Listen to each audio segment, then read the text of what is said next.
Cukup. Ya. Yang Mulia, boleh kami mengusulkan sesuatu, Yang Mulia? Apa, Prof? Supaya kami ini tidak bingung saya terkait. Mungkin lebih baik kuasa hukum yang menghadirkan ahli, menerangkan ahli ini sebenarnya ahli apa? Ya, itu Apakah ahli pidana, ekonomi, atau ahli nujum, atau ahli apa dihadirkan di sini? Kami bingung. sudah nanti kami yang menilai, Prof. Majelis juga tadi pertanyaan Hotman Paris belum dijawab. Apakah permohonan pemohon dengan tuduhan Jokowi melakukan korupsi bisa dipakai oleh MK sebagai dasar membatalkan pemilu hanya karena keahlian beliau? Belum dijawab Majelis. Ya. Tolong dijawab. Iya, tidak usah terlalu semangat. Bapak mau jawab tidak? Saya itu serahkan karena keputusannya adalah di mahkamah. ya. Jadi saya menyerahkannya kepada mahkamah. Ya, itu, Pak Hotman. Bukan wewenang Jadi, saya. Ahli juga tidak harus dipaksakan untuk menjawab, apalagi untuk sama dengan yang diinginkan. Majelis Dan ahli ini kan juga menjawab berdasarkan data. Jadi Sudah. bukan hanya mohon izin berdasarkan Majelis kan, omon-omon. mohon izin Majelis kan dia yang memulai, dia yang mengatakan Jokowi korupsi, dia yang mengatakan ini, dia harus konsekuen dong sebagai ahli menerangkan. Iya, tapi pada bagian apakah itu menjadi kewenangan MK kan tidak dijawab. Diserahkan Ya maksud kepada saya dia sebagai ahli harusnya konsekuen dengan jawabannya, jangan cuma omon-omon. Anda tidak bisa memaksa seperti itu. Terima kasih ya, ahli. Keterangannya mudah-mudahan bermanfaat untuk pengambilan putusan. Terima kasih.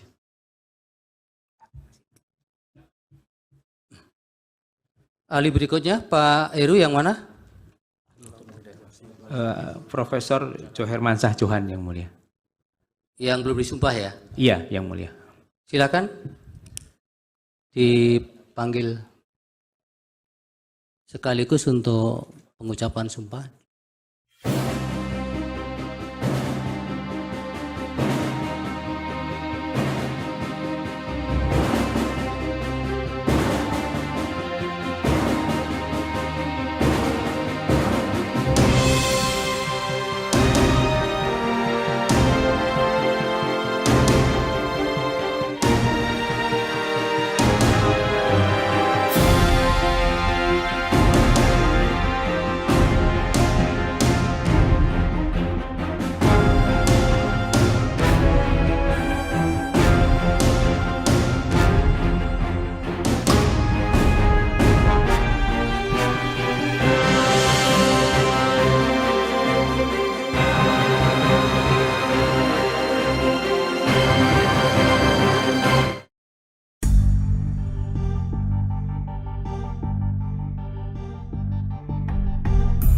Juru bicara TPN Prabowo Gibran yang juga menjadi Waketum Partai Gelora Fahri Hamzah menanggapi soal sidang sengketa hasil Pilpres 2024 di Mahkamah Konstitusi. Ia menilai bukti yang dibawa oleh pemohon hanyalah kliping koran dan berita.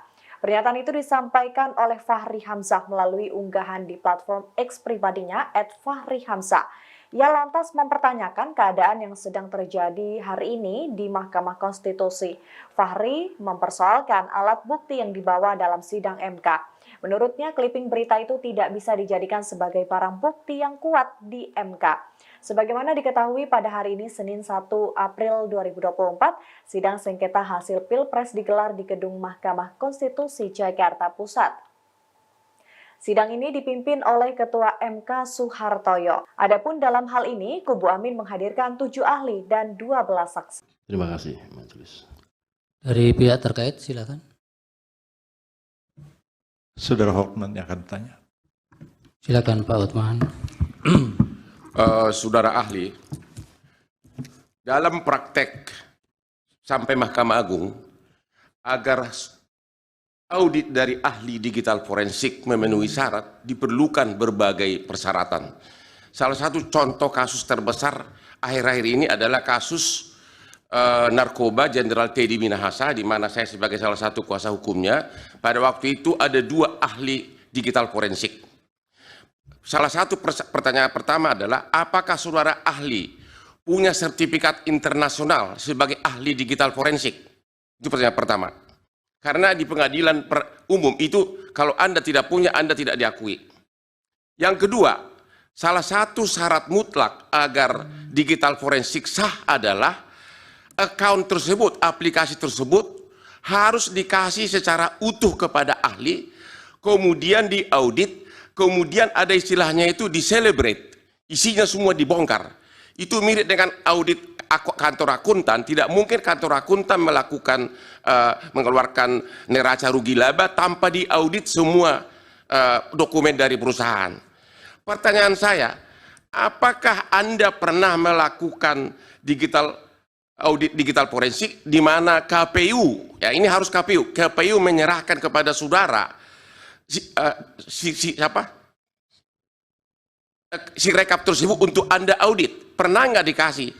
Dan kemudian dibuat berita acaranya dan kemudian di-celebrate isinya semua. Disitulah ketahuan kelemahan sistemnya dan sebagainya. Dan itu banyak parameternya. Pertanyaannya, apakah Anda itu hanya membuat kesimpulan dari publikasi-publikasi di media dan tuduhan-tuduhan saja, sepotong-sepotong, tanpa pernah melakukan celebrate atau digital forensik utuh isi dari si rekap tersebut? Terima kasih. Baik, dari Hakim. Cukup, silakan Pak Yudi dijawab singkat-singkat saja. Terima kasih. Mungkin dari yang terakhir ya, Pak Hotman. Celebrate itu nama alat, Pak, untuk kepentingan mobile forensik. Jadi istilah di celebrate itu tidak tepat itu ya. Beberapa pertanyaan mungkin yang coba saya cermati. Pertama kepada penanya dari KPU. Jadi tadi yang saya sampaikan itu memang sumber datanya itu adalah dari file yang disampaikan kepada partai ya. Nah, kami mencoba untuk melakukan query, melakukan pengecekan ya. Memang tidak melakukan apa yang disebut dengan pengecekan berjenjang. Jadi dalam di dalam prinsip kami karena sudah terdigitalisasi semua mekanisme, seharusnya hal-hal semacam itu tidak lagi terjadi ya. Jadi berkaitan dengan DPT tadi ya. Jadi kami mencoba melakukan analisis itu berdasarkan file yang disampaikan kepada partai, kemudian kita coba lakukan searching, filtering berkaitan dengan beberapa field ya, dan kemudian ketemulah angka seperti itu. Jadi memang tidak melakukan verifikasi secara faktual ya. Kemudian yang terkait dengan, sekali lagi mungkin kembali ke Pak Hotman ya. Jadi yang saya sampaikan itu adalah pola pikirnya Pak, pola pikir digital forensik. Ini tidak bingung saya terkait. Mungkin lebih baik kuasa hukum yang menghadirkan ahli, menerangkan ahli ini sebenarnya ahli apa. Ya, itu apakah ahli pidana, ekonomi, atau ahli nujum, atau ahli apa dia dihadirkan di sini? Kami bingung. Sudah nanti kami yang menilai, Prof.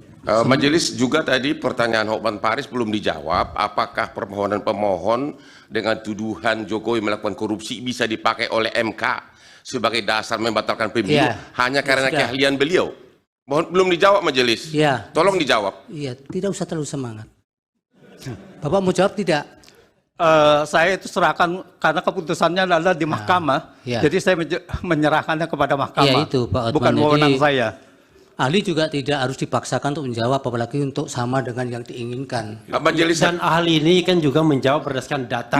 Jadi bukan hanya berdasarkan omon-omon. Mohon izin Majelis, kan dia yang memulai, dia yang mengatakan Jokowi korupsi, dia yang mengatakan ini, dia harus konsekuen dong sebagai ahli menerangkan. Iya, tapi pada bagian apakah itu menjadi kewenangan MK kan tidak dijawab. Ya maksud saya dia sebagai ahli harusnya konsekuen dengan jawabannya. Jangan cuma omon-omon. Anda tidak bisa memaksa seperti itu. Takut diintimidasi pertama. Itu yang muncul pertama itu. Ketua Tim Hukum Anies Muhaimin Ari Yusuf Amir mengungkap hal yang mengejutkan dalam momen sidang pembuktian perselisihan hasil pemilihan umum di Gedung Mahkamah Konstitusi pada Senin 1 April 2024, di mana 10 dari 19 saksi yang disiapkan kubu Amin mengundurkan diri untuk memberikan kesaksian di persidangan. Ia menjelaskan dari 10 saksi tersebut, 5 orang mengundurkan diri sebelum persidangan di MK dimulai. Mereka terdiri dari kepala desa, petugas pemilu, dan ASN dari wilayah Jawa Tengah. Sementara itu, 5 orang lainnya dikabarkan mengundurkan diri ketika sidang tersebut sedang berlangsung. Di antaranya mereka adalah yang berstatus sebagai PNS dari Provinsi Riau. Adapun alasan para saksi mengundurkan diri lantaran mereka takut akan dipecat dari pekerjaannya. Meski begitu, Ari mengatakan pihaknya tetap melanjutkan sidang dengan sisa saksi yang ada. Sebagaimana diketahui sebelumnya, Kubu Amin menjelaskan bahwa pihaknya akan menghadirkan 19 orang yang terdiri dari 12 saksi dan 7 ahli dalam sidang di MK. Selain itu, mereka juga memanggil 4 Menteri Jokowi menjadi saksi dalam persidangan perkara perselisihan hasil pemilihan umum di Pilpres 2024. Informasi yang masuk ke kami hanya Semarang dan Surakarta. Selebihnya kami tidak mendapatkan informasi apapun. Yang Kendal tidak ada yang Kendal. Yang Kendal, yang Boyolali dan Temanggung. sebagainya, Temanggung saya tidak mendapatkan informasi tentang itu. Beberapa orang yang saya temui atau yang saya hubungi tentang terkait dengan peristiwa itu, dan saya akan dampingi kalau bersedia melaporkan diri, mereka merasa takut diintimidasi pertama. Itu yang muncul pertama itu. Takut diintimidasi atau diintimidasi terus takut? Takut diintimidasi. Bukan diintimidasi, bukan. Berarti belum terjadi ini. Belum terjadi, tapi takutnya itu sudah ada lebih dahulu. Oke. Itu yang alasan pokok mereka seperti itu semua. Dan saya takut apakah itu merupakan teror atau tidak, saya tidak tahu tentang itu. Mengatakan, Hotman akan menangis. Tadi malah saya ketawa-ketawa, lucu semuanya. Anggota tim hukum Prabowo Gibran Hotman Paris menilai proses persidangan sengketa Pilpres di gedung MK sangatlah lucu. Menurutnya, pihak saksi dan ahli Timnas Amin yang menyampaikan keterangan hanya berfokus pada usia pencalonan cawapres terpilih Gibran Rakabuming Raka. Pernyataan itu disampaikan oleh Hotman Paris dalam jumpa pers di gedung MK Jakarta pada Senin 1 April 2024. Hotman lantas menyinggung sentilan Kubu Amin yang akan membuat dirinya menangis. Namun kenyataannya Hotman mengaku tertawa puas saat sidang lantaran dinilai lucu. Dalam kesempatan ini, Hotman menyinggung soal saksi ahli yang menyoroti langkah Presiden Jokowi dalam membagikan bantuan sosial ke daerah-daerah. Hotman mengatakan MK tak bisa memutus atas dugaan pelanggaran yang dilakukan Jokowi, mengingat Jokowi dan barisan menterinya bukan pihak yang turut terlibat dalam perkara sidang sengketa ini. Di samping itu, ia juga menilai MK tidak punya kapasitas dalam hal menentukan apakah Jokowi akan melakukan korupsi atau tidak. Kalau saya beda, di awal persidangan ini, kuasa hukum 01 mengatakan Hotman akan menangis. Tadi malah saya ketawa-ketawa, lucu semuanya. Lucu ya, karena sepertinya mereka sangat kacau balau dalam membuat saksinya. Yang pertama, mereka selalu mendalilkan peraturan KPU mengenai umur 40 tahun belum dirubah pada saat pendaftaran Gibran. Mereka lupa nggak ada putusan Mahkamah Konstitusi nomor 90 yang mengatakan boleh asal pernah kepala daerah. Dan di pasal 47 Undang-Undang Mahkamah Konstitusi disebutkan putusan Mahkamah Konstitusi berlaku sejak diucapkan. Jadi nggak perlu menunggu dirubah peraturan KPU. Yang kedua, yang paling lucu bikin saya ketawa adalah dan ada ahli yang mengatakan bahwa Jokowi melanggar undang-undang korupsi, bansos, melanggar undang-undang APBN. Pertanyaannya, bagaimana mungkin Mahkamah Konstitusi memutus mengabulkan permohonan mereka dengan mengatakan Jokowi melanggar undang-undang tindak pidana korupsi dan melanggar undang-undang APBN, sedangkan Jokowi dan menterinya bukan pihak dalam perkara ini, dan Mahkamah Konstitusi tidak punya kapasitas untuk menentukan apakah ada korupsi atau tidak. Makanya saya bilang tadi, saya ketawa. Terkait, mohon dijelaskan dulu maksudnya permohonan kita maksudnya siapa? Karena ini saksi soalnya dia. Permohonan siapa maksudnya dia?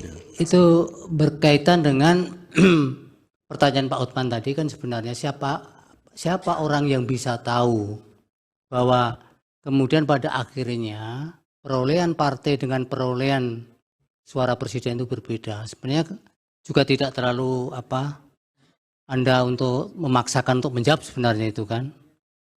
Itu saja, tapi memang kemudian tidak relevan kalau kemudian Anda membawa permohonan itu. Dijawab saja. Kalau soal izin itu yang kan, mulia.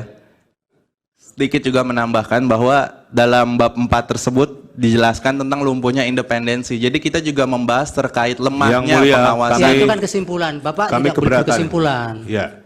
Karena Bapak saksi. Ya, statusnya sebagai saksi dia. Saksi itu hanya apa yang dilihat, dirasakan, diketahui tidak boleh berpendapat, berkesimpulan.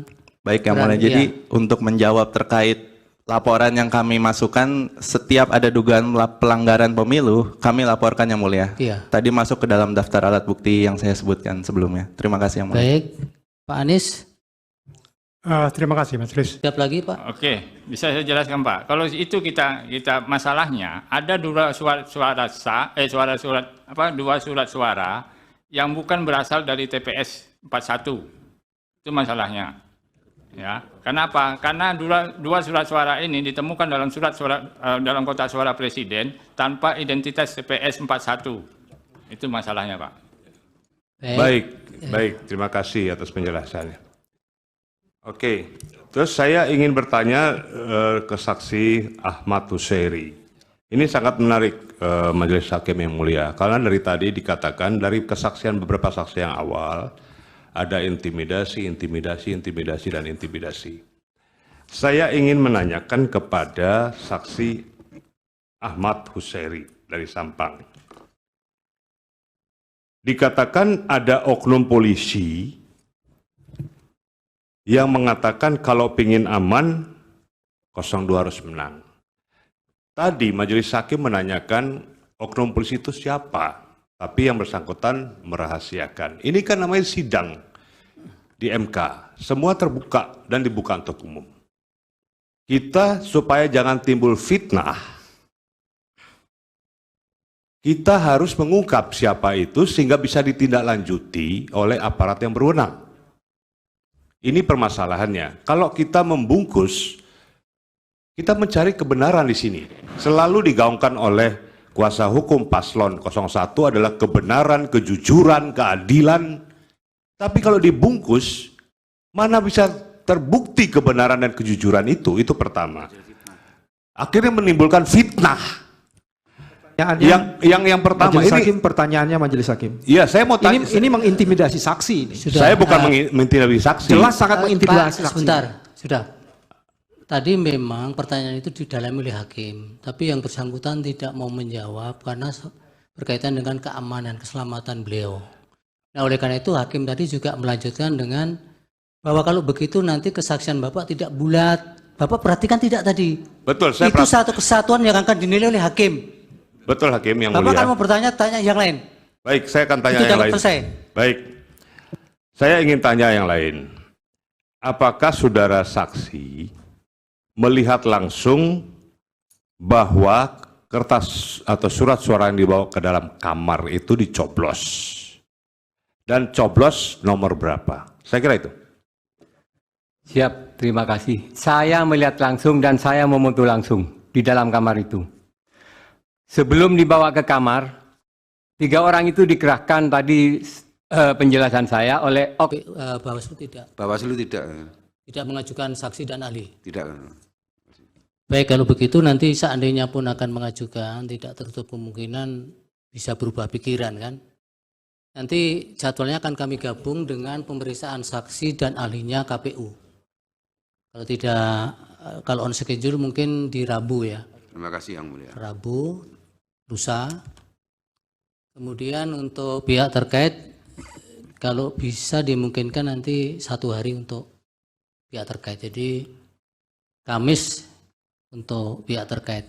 Baik, Yang Mulia. Kemudian juga kepada para pihak perlu disampaikan bahwa hari Jumat akan dicadangkan untuk pemanggilan pihak-pihak yang dipandang perlu oleh Mahkamah Konstitusi berdasarkan hasil rapat yang mulia para hakim tadi pagi. Yang pertama yang perlu didengar oleh Mahkamah adalah Saudara Muhadjir Effendi, Menteri Koordinator Bidang Pembangunan Manusia dan Kebudayaan Republik Indonesia. Kemudian yang kedua, Bapak Erlangga Hartarto, Menteri Koordinator Bidang Perekonomian. 3, Ibu Sri Mulyani Indrawati, Menteri Keuangan. 4,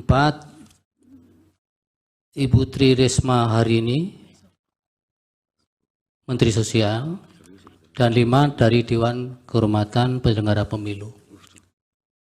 Jadi 5 yang dikategorikan penting didengar oleh mahkamah, ini bukan berarti mahkamah mengakomodir permohonan pemohon 1 maupun 2, karena sebagaimana diskusi universalnya kan badan peradilan yang menyelenggarakan persidangan yang sifatnya interpartes itu kemudian nuansanya menjadi keperpihakan kalau mengakomodir pembuktian-pembuktian yang diminta oleh salah satu pihak. Jadi ini semata-mata Pak Uto untuk kepentingan para hakim.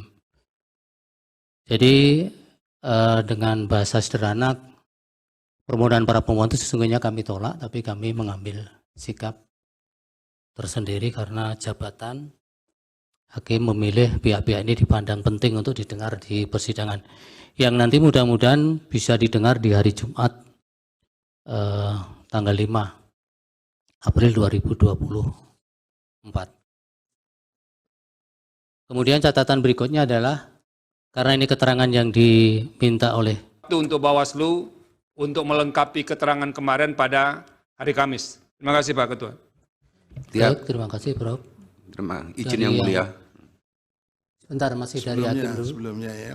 Dari yang mulia. Menambahkan apa yang disampaikan oleh Prof. Eni, Prof. Saldi. Begini.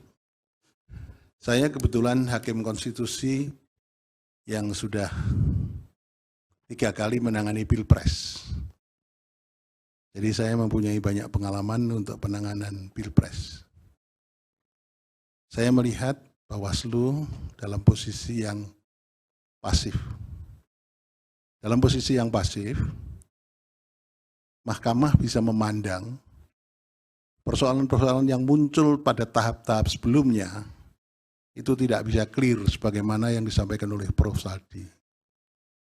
Sehingga kalau permasalahan-permasalahan yang muncul di sebelumnya tidak tertangani dengan baik oleh Bawaslu, maka bisa saja itu ditangani oleh Mahkamah.